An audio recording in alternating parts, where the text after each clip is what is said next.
All right. What's up, y'all?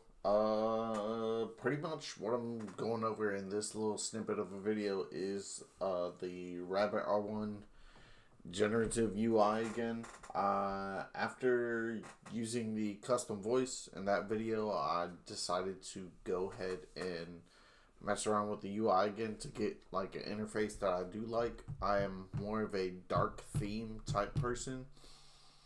So I ended up asking Chat GPT,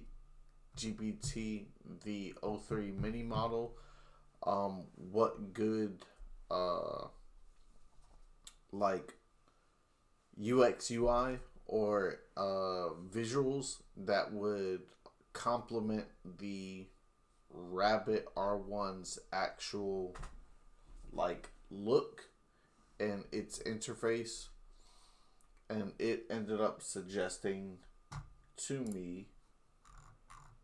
Do I still have it pulled up? I do not. But matter of fact, no. I was talking with Grok. And let me go to the history.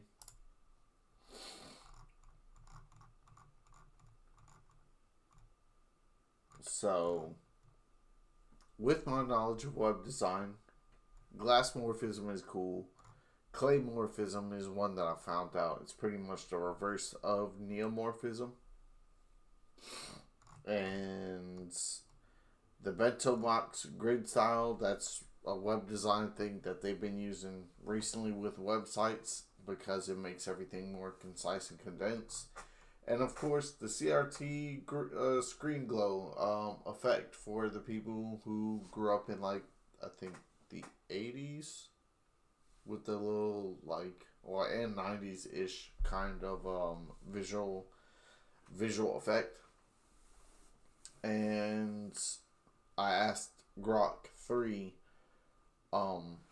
hey, here's these web user interface color schemes, and I also did, for people who know web design, the 60-30-10 rule, and it went ahead and matched each of these web design with the web color schemes, and I ended up getting a list. I tried all of these, and I ended up getting something that I like. A lot of them definitely complemented. It had more of a darker background.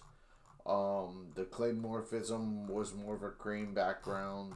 And so was the glass morphism with a soft contrast.